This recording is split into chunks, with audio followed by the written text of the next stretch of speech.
Court marriage और फिर murder. ये कहानी है फैसल और तैयबा की। तैयबा अब इस दुनिया में नहीं है। दिल्ली में पड़ी और बड़ी हुई तैयबा की उम्र सिर्फ 22 साल थी, मगर इस उम्र में वह एक युवक के प्यार में पड़ चुकी थी। वह मोहब्बत में इस कदर डूब चुकी थी कि वह उस पर खुद से भी ज्यादा भरोसा करने लगी। उसे नहीं पता था कि एक दिन उसका यही प्यार उसकी जान ले लेगा और उसे दर्दनाक मौत देगा।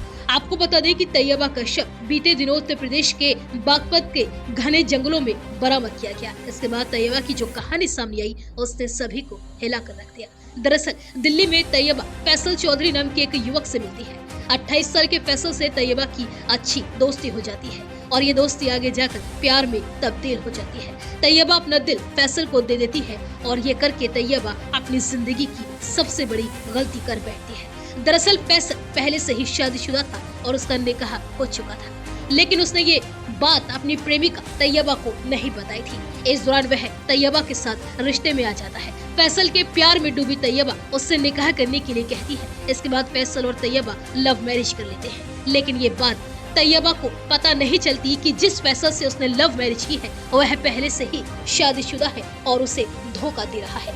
लव मैरिज के बाद तैयबा ने फैसल से कहा कि वह अपने परिवार के लोगों से उसे मिलवाए। शुरू में फैसल ये बातें टालता रहा, लेकिन तैयबा धीरे धीरे अपने ससुराल वालों से मिलने की जिद पर अड़ने लगी। दूसरी तरफ फैसल ये नहीं चाहता था कि तैयबा उसके परिवार से मिले। उसे डर था कि उसके दूसरे निकाह की बात पहली पत्नी को पता न चल जाए। वह इस बात से भी डरता था कि अगर उसके पहले से ही शादीशुदा होने की बात तैयबा को पता चल गई तो उसका क्या रिएक्शन होगा। इसी को लेकर फैसल के दिमाग में एक खौफनाक आइडिया आया और उसने तैयबा को ही जान से मार डालने की साजिश रच डाली।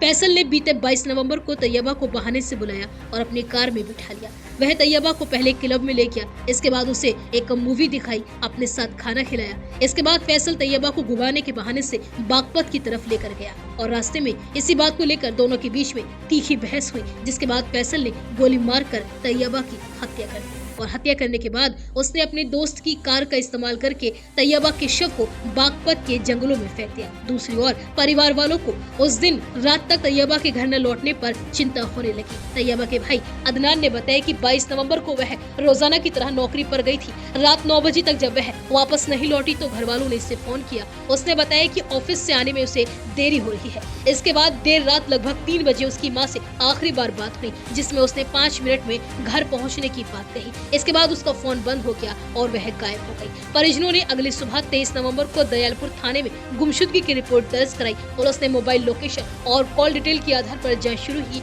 पर कोई सुराग नहीं मिला। इसके बीच फैसल पर पुलिस का शक बढ़ने लगा। बीते मंगलवार को अचानक फैसल काकड़डूमा कोर्ट पहुंचा और वहां पर आत्मसमर्पण कर दिया। उसने पुलिस को हत्या की पूरी जानकारी दी और शव को फेंकने का स्थान भी बताया। पुलिस टीम मौके पर पहुंची और बागपत के जंगल से तैयबा का शव बरामद कर लिया गया और साथ ही वारदात में इस्तेमाल कार को भी कब्जे में लिया गया। फिलहाल पुलिस ने आरोपी फैसल के खिलाफ हत्या, अपहरण और साक्ष्य मिटाने सहित कई गंभीर धाराओं में मुकदमा दर्ज कर लिया है। फिलहाल पुलिस ने फैसल के खिलाफ हत्या, अपहरण और साक्ष्य मिटाने सहित कई गंभीर धाराओं में मुकदमा दर्ज कर लिया है। पुलिस मामले की गहनता से जांच में जुटी हुई है और ये पता लगाया जा रहा है कि क्या इस वारदात में कोई और भी शामिल था।